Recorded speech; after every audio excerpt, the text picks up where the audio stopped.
साथियों, बहुजन समाज पार्टी के तत्वाधान में मंडल बस्ती में, जनपद बस्ती में आयोजित चुनावी जनसभा के मुख्य अतिथि बहुजन समाज पार्टी की राष्ट्रीय अध्यक्ष, उत्तर प्रदेश जैसे विशाल राज्य की 4 बार मुख्यमंत्री रही, सर्व समाज के न्याय पसंद लोगों की नेता, परम आदरणीय परम सम्मानित मान्य बहन कुमारी मायावती जी हम सबके बीच में आ चुकी हैं। मैं अपनी तरफ से, मंच के साथियों की तरफ से और इस जनसभा में उपस्थित समस्त लोगों की तरफ से परम आदरणीय परम सम्मानित मान्य बहन जी का बहुत बहुत हार्दिक स्वागत और अभिनंदन करता हूं। और ये चाहता हूं कि हमारे मंच पे उपस्थित लोग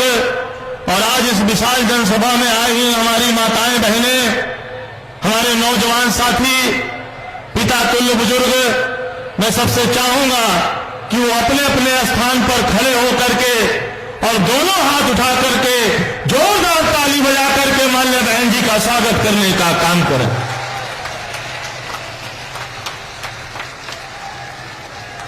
मैं चाहूंगा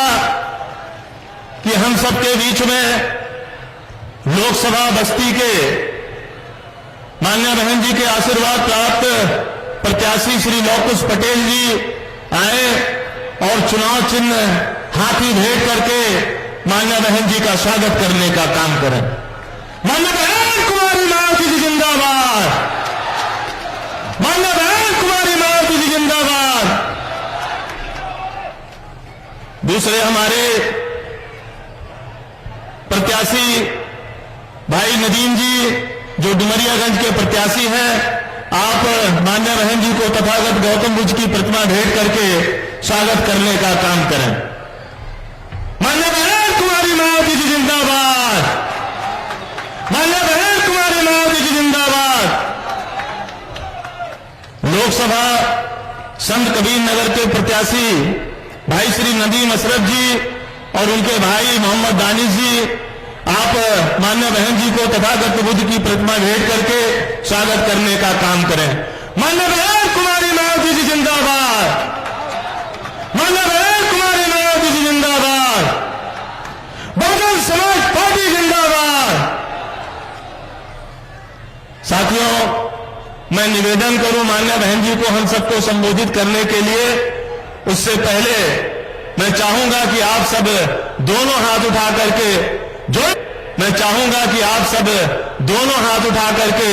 जोरदार नारा लगा करके मान्य बहन जी का स्वागत करने का काम करें। मान्य बहन कुमारी मायावती जी जिंदाबाद, मान्य बहन कुमारी मायावती जी जिंदाबाद। अब मैं बड़े ही आदर और सम्मान के साथ निवेदन करूंगा कि मान्य बहन जी पोडियम में आए और हम सबको संबोधित करने की कृपा करें। आदर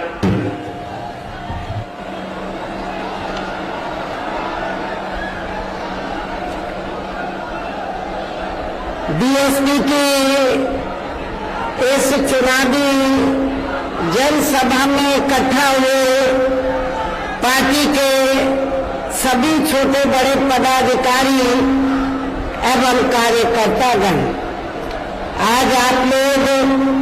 देश में व जहां आपके उत्तर प्रदेश स्टेट में भी लोकसभा के लिए हो रहे आम चुनाव में अपनी पार्टी के उम्मीदवारों के समर्थन में मुझे सुनने के लिए यहाँ इकट्ठा हुए हैं, तो उसके लिए मैं आप सभी लोगों का हार्दिक दिल से आभार प्रकट करती हूँ। वैसे आप लोगों को ये विदित है कि हमारी पार्टी कांग्रेस, बीजेपी व अन्य किसी भी विरोधी पार्टी तथा गठबंधन आदि के साथ मिलकर नहीं, बल्कि अकेले ही अपनी पार्टी के बलबूते पर पूरी तैयारी व दमदारी के साथ ये चुनाव लड़ रही है। इसके साथ ही हमने टिकट बंटवारे के मामले में भी सर्व समाज के लोगों को उचित भागीदारी दी है, जिनको कामयाब बनाने के लिए अपनी पार्टी के लोग पूरे जी जान से लगे हैं। आप लोगों को ये मालूम है कि आपके बस्ती मंडल में मुस्लिम आबादी काफी ज्यादा है। तो मुस्लिम आबादी को ध्यान में रखकर हमने संत कबीर नगर जो लोकसभा की सीट है और डुमरियागंज लोकसभा की सीट से हमने मुस्लिम समाज के कार्यकर्ता को,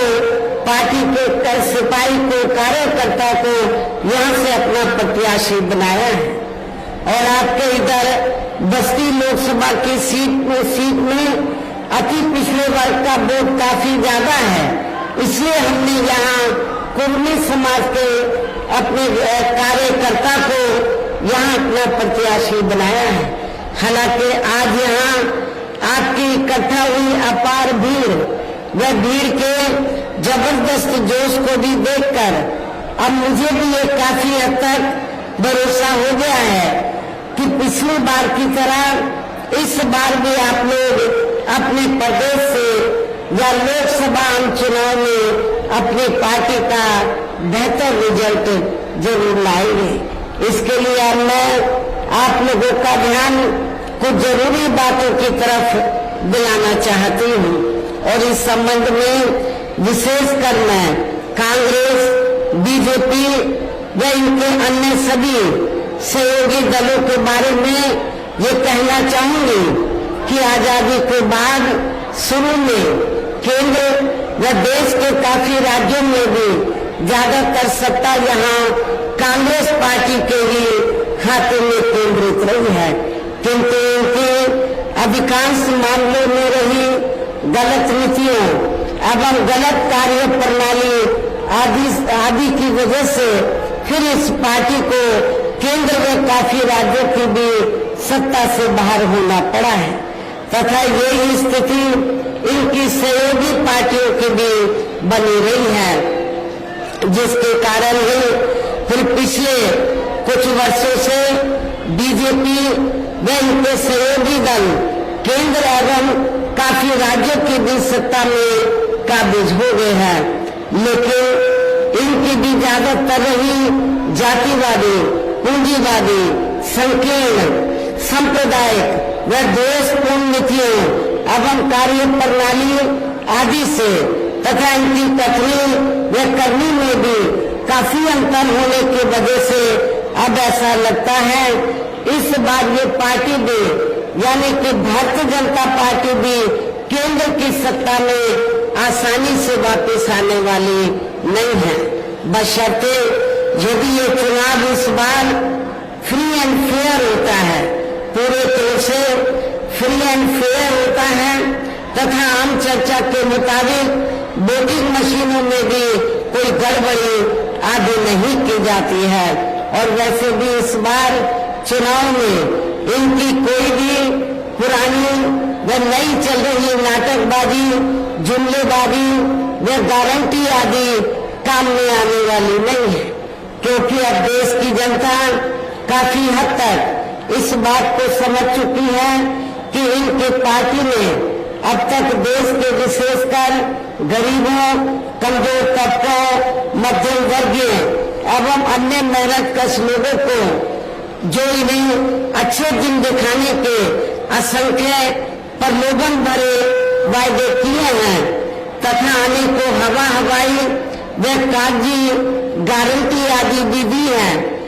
तो उनका जमीनी हकीकत में अभी तक इन्होंने लगभग 1/4 हिस्सा भी कार्य पूरा नहीं किया है, बल्कि इसके स्थान पर इनका ज्यादातर समय व ताकत भी जहां इनके अपने चहेते रहे बड़े बड़े पूंजीपतियों एवं धनवा सेठों को ही ज्यादा से ज्यादा मालामाल व धनवान आदि बनाने में तथा उन्हें हर स्तर पर छूट देने में व बचाने में ही लगी रहती है,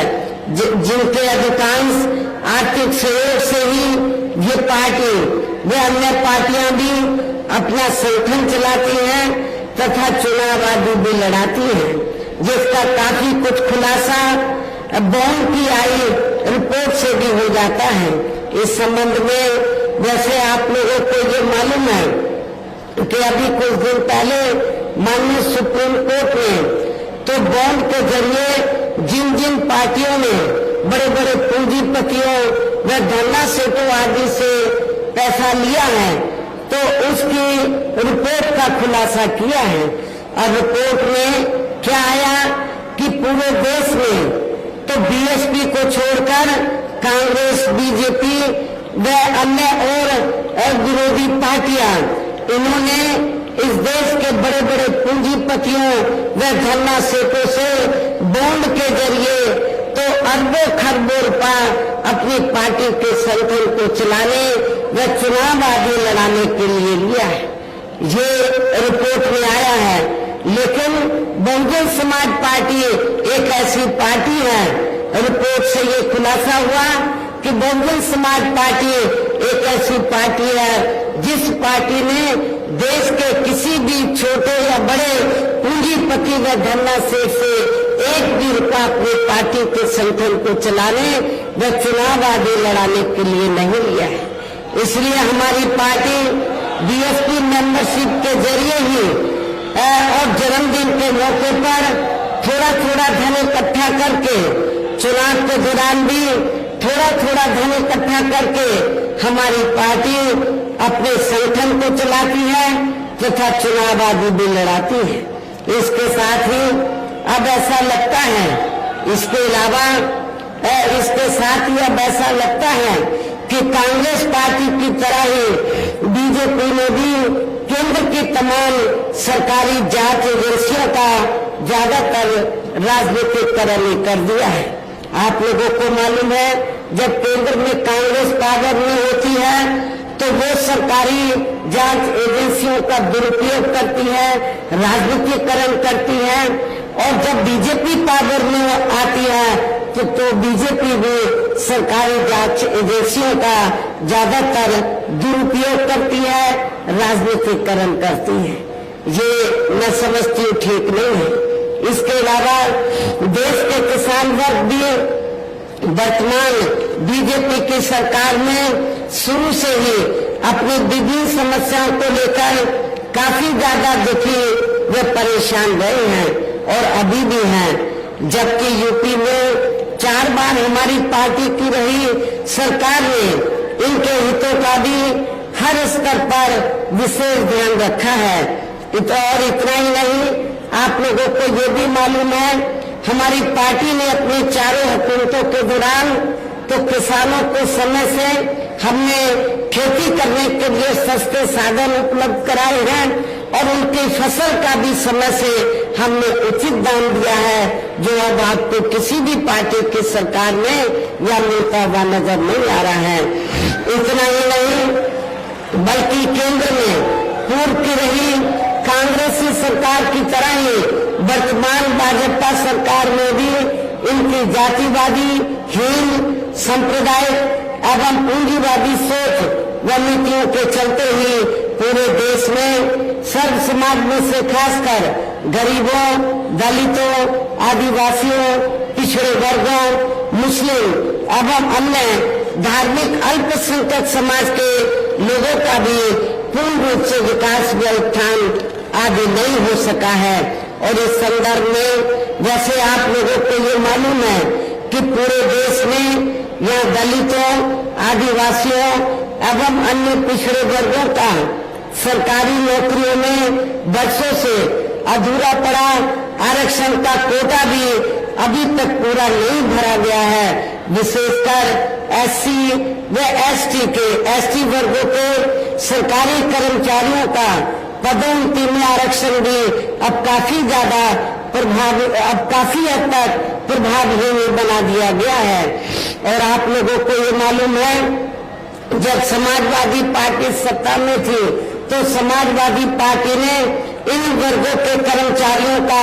पदोन्नति में आरक्षण बिल्कुल ही समाप्त कर दिया था, खत्म कर दिया था। तो क्या आप लोग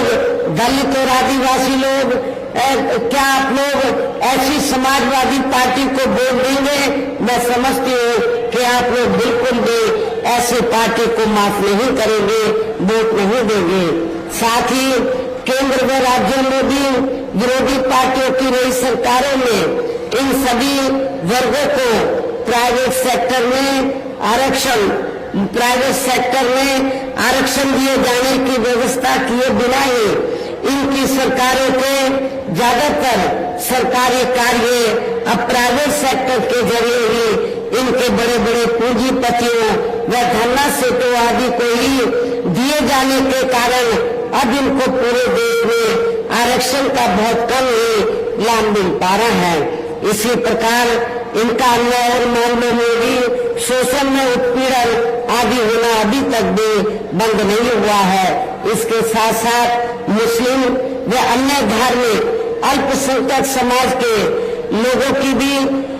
हालत हर स्तर पर वह काफी ज्यादा खराब व दयनीय बनी हुई है।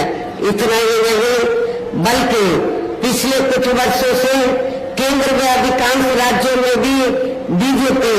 व आरएसएस की सरकारों के चलते हुए अब इनका विकास एवं उत्थान आदि होना भी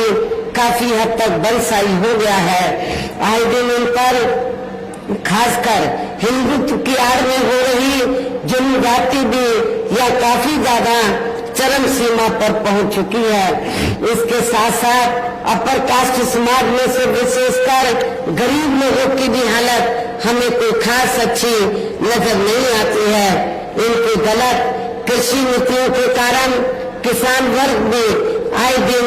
आंदोलित रहता है। साथ ही इनके गलत आर्थिक नीतियों की वजह से देश की अर्थव्यवस्था पर भी इसका काफी बुरा प्रभाव पड़ा है, जिससे यह विशेषकर छोटे एवं मध्यम वर्गीय व्यापारी वर्ग भी काफी ज्यादा दुखी व परेशान है। और अब केंद्र में पूर्व की रही सरकारों की तरह ही वर्तमान भाजपा सरकार ने भी यहाँ पूरे देश में गरीबी, बेरोजगारी एवं महंगाई आदि भी लगातार काफी ज्यादा बढ़ रही है। देश में हर स्तर पर फैला भ्रष्टाचार भी अभी तक भी खत्म नहीं हुआ है। ऐसे में अब आप लोगों को देश में हो रहे लोकसभा चुनाव में कांग्रेस, बीजेपी व इनकी सहयोगी पार्टियों को भी केंद्र की सत्ता में आने से जरूर रोकना है। जिनकी गलत नीतियों व गलत कार्य प्रणाली आदि को आप लोग काफी हद तक आजमा भी चुके हैं। ऐसी स्थिति में अब ये विरोधी पार्टियां इस चुनाव में भी किस्म किस्म के साम दाम दंड भेद आदि अनेकों हथकंडे इस्तेमाल करके केंद्र की सत्ता में आने की पूरी कोशिश में लगी हैं, जिनसे अपनी पार्टी के लोगों को हर स्तर पर काफी ज्यादा सावधान रहना है। और इस मामले में विरोधी पार्टियां अपने अपने पक्ष में हवा बनाने के लिए खासकर मीडिया, ओपिनियन पोल व सर्वे आदि का जो बड़े पैमाने पर इस्तेमाल कर रही हैं, तो उनसे भी अपनी पार्टी के लोगों को बिल्कुल भी गुमराह नहीं होना है। इसके साथ ही विरोधी पार्टियों के विभिन्न रूपों में जारी किए गए इनके हवाई व प्रलोभन भरे चुनावी घोषणा पत्रों एवं वायदे आदि के बहकावे में भी अपनी पार्टी के लोगों को कतई नहीं आना है, जिन्हें ये पार्टियां चुनाव खत्म होने के बाद ज्यादातर अमल में नहीं लाती हैं। और अभी जिन पर से देश की जनता का अधिकांश विश्वास ही उठ गया है, वही खास वजह है कि हमारी पार्टी किसी भी चुनाव में अपनी पार्टी का कोई भी चुनावी घोषणा पत्र आदि जारी नहीं करती है। वैसे भी हमारी पार्टी किसी भी चुनाव में कहने में बहुत कम बल्कि कार्य करके दिखाने में ही ज्यादा विश्वास रखती है। और इस बात का सबसे बड़ा सबूत ये है कि उत्तर प्रदेश में 4 बार हमारी पार्टी के नेतृत्व में रही सरकार ने चुनाव में अपनी पार्टी के बिना कोई जारी किए गए चुनावी घोषणा पत्र के ही प्रदेश व आम जनहित में काफी कुछ ऐतिहासिक कार्य करके दिखाए हैं, जिनके अब देश में अधिकांश पार्टियों की सरकारें काफी नकल भी कर रही हैं। जबकि इस मामले में हमारी पार्टी का ये कहना है कि यदि इन पार्टियों के स्थान पर केंद्र में हमें अपनी पार्टी की सरकार बनाने का मौका मिलता है तो तब फिर हमारी पार्टी की बनी सरकार केंद्र में यहाँ तक की रही सभी विरोधी पार्टियों की सरकारों की तरह केवल हवाई व कागजी कार्य आदि नहीं करेगी, बल्कि उत्तर प्रदेश की तरह ही जमीनी हकीकत में ठोस कार्य करके दिखाएगी। और इस संदर्भ में खासकर मैं ये कहना चाहूंगी, केंद्र द्वारा देश में पिछले कुछ समय से अति गरीब परिवारों को अस्थायी तौर पर फ्री में जो थोड़ी सी खाद्य सामग्री दी जा रही है, तो उससे इनका स्थायी तौर पर भला होने वाला नहीं है। लेकिन आप लोगों को ये भी मालूम है कि इसके बदले में जब कोई छोटा चुनाव हो या बड़ा चुनाव हो तो इसके बदले में तब फिर बीजेपी व आरएसएस के लोग ये कहते हैं कि बीजेपी की सरकार ने आपको फ्री में राशन दिया है, इसलिए आपको बीजेपी को वोट देना चाहिए। ये बिल्कुल गलत है, इसमें रत्ती भर भी सच्चाई नहीं है। क्योंकि इस संदर्भ में मैं आप लोगों को ये अवगत कराना चाहती हूँ कि पूरे देश में जो गरीब लोगों को थोड़ा सा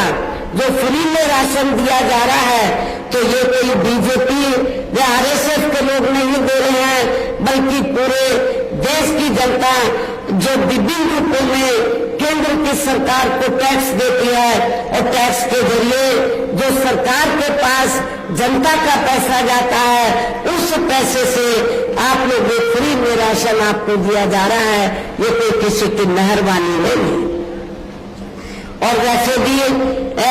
आपकी ये जटिल समस्या, जो गरीब लोगों की ये जटिल समस्या है, देश में हर हाथ को काम देने से केवल दूर हो सकती है, जिसकी तरफ हमारी पार्टी की बनी सरकार विशेष ध्यान देगी। साथ ही देश में पिछले काफी वर्षों से आए दिन बढ़ रही गरीबी, बेरोजगारी व महंगाई आदि से भी जनता बहुत ज्यादा दुखी व परेशान है, जिसे भी आर्थिक नीतियों में तब्दीली करके जरूर दूर किया जाएगा। धर्म की भी आड़ में पिछले कुछ वर्षों से खासकर मुस्लिम समाज के लोगों का देश की भावना से जो उनका काफी ज्यादा शोषण व उत्पीड़न आदि किया जा रहा है, तो उसे भी जरूर रोका जाएगा। और ये सब हमने अपने यूपी की रही सरकार में काफी कुछ करके भी दिखाया है। इसके अलावा हमने यूपी में सर्व समाज में से गरीब एवं बेरोजगार लोगों को बेरोजगारी भत्ता आदि न देकर उन्हें बड़ी तादाद में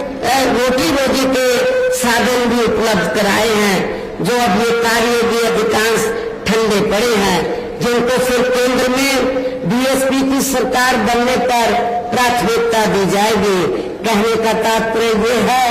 देश में इस समय हो रहे लोकसभा चुनाव में विरोधी पार्टियों के जारी किए गए उनके हवाई व प्रलोभन भरे चुनावी घोषणा पत्रों आदि के बहकावे में अब यह खासकर देश के अति गरीबों, मजदूरों, बेरोजगारों एवं अन्य मेहनत कश लोगों को बिल्कुल भी नहीं आना है। और अभी ने ऐसी सभी विरोधी पार्टियों को हर हालत में केंद्र की सत्ता में आने से जरूर रोकना है, जिनके कथने व करने में काफी अंतर रहा है तथा जिन्हें ये लोग वर्षों से आजमा भी चुके हैं। ऐसे में अब मेरा यही कहना है कि आप लोगों को अपने खुद के व अपने प्रदेश क्षेत्र एवं देश के भी हित में अपने वोटों को या कांग्रेस, बीजेपी व अन्य विरोधी पार्टियों को न देकर केवल अपनी एकमात्र हितैषी पार्टी बहुजन समाज पार्टी को ही देना है, जो ये पार्टी उत्तर प्रदेश की तरह ही केंद्र में भी अपनी पार्टी की सरकार बनने पर फिर पूरे देश में यह अपनी पार्टी के सर्वजन हिताय व सर्वजन सुखाय की नीतियों पर आधारित सरकार चलाएगी। इसके साथ साथ केंद्र से जुड़ी आपके क्षेत्र की जो भी यहाँ स्थानीय समस्याएं होगी तो उन्हें भी फिर दूर करने का हर संभव पूरा प्रयास किया जाएगा। साथ ही यहाँ गरीबों, मजदूरों, बेरोजगारों, कर्मचारियों, किसानों, छोटे व्यापारियों एवं अन्य मेहनतकश लोगों के हितों का भी विशेष ध्यान रखा जाएगा। सर्व समाज में से खासकर दलितों, आदिवासियों, पिछड़े वर्गों, मुस्लिम व अन्य धार्मिक अल्पसंख्यक समाज के लोगों के विकास एवं उत्थान के साथ साथ हर स्तर पर उनकी सुरक्षा आदि के लिए भी जरूरी कदम उठाए जाएंगे और तभी फिर यहाँ वास्तव में अपने देश के महान संतों, गुरुओं व महापुरुषों ने भी विशेषकर महात्मा ज्योतिबा फुले, श्री छत्रपति शाहू जी महाराज, श्री नारायण गुरु, बाबा साहब डॉक्टर भीमराव अम्बेडकर एवं मान्यवर श्री कांशीराम जी आदि का अधूरा रहा सपना जरूर साकार हो सकता है, जिनको यूपी में हमारी पार्टी पूरी सरकार द्वारा हर स्तर पर पूरा आदर सम्मान दिया गया है। इन्हीं खास बातों के साथ ही अब मेरा देश व आपके स्टेट के भी हित में, आपके क्षेत्र के भी हित में ये कहना है कि हमारी पार्टी ने यहाँ जिनको भी आपके बस्ती मंडल में, यहाँ जिनको भी लोकसभा के लिए चुनाव के मैदान में उतारा है, जो आपके सामने मंच पर भी मौजूद हैं, तो उन्हें आपको जरूर कामयाब बनाना है, जिसके लिए यह पार्टी के सभी स्तर के छोटे बड़े पदाधिकारी अब वो कार्यकर्तागण पूरे जी जान से लगे हैं। जिसके लिए हमारी पार्टी के सभी स्तर के छोटे बड़े कार्यकर्ता व पदाधिकारीगण पूरे जी जान से लगे हैं। और अब मैं अंत में मेरा यही कहना है कि आप लोगों को वोट पड़ने वाले दिन यहाँ बीएसपी के अपने सभी लोकसभा उम्मीदवारों को, अर्थात बस्ती लोकसभा की सीट से हमने सभी श्री लवकुश पटेल को, आपके नौजवान साथी को चुनाव के मैदान में उतारा है। डुमरियागंज लोकसभा की सीट से हमने मोहम्मद नदीम मिर्जा को हमने टिकट दिया है। संत कबीरनगर लोकसभा की सीट से हमने सैयद नदीम अशरफ को चुनाव के मैदान में उतारा है। मेरी आप लोगों से यही कहना है कि आप लोगों को बहुजन समाज पार्टी के इन तीनों प्रत्याशियों को बीएसपी का जो चुनाव चिन्ह हाथी है, हाथी चुनाव चिन्ह के सामने वाले बटन को दबाकर इनको भारी वोटों के अंतर से जरूर कामयाब बनाना है, जिताना है। इस खास अपील के साथ ही अब मैं अपनी बात यही समाप्त करती हूँ। जय भीम, जय भारत।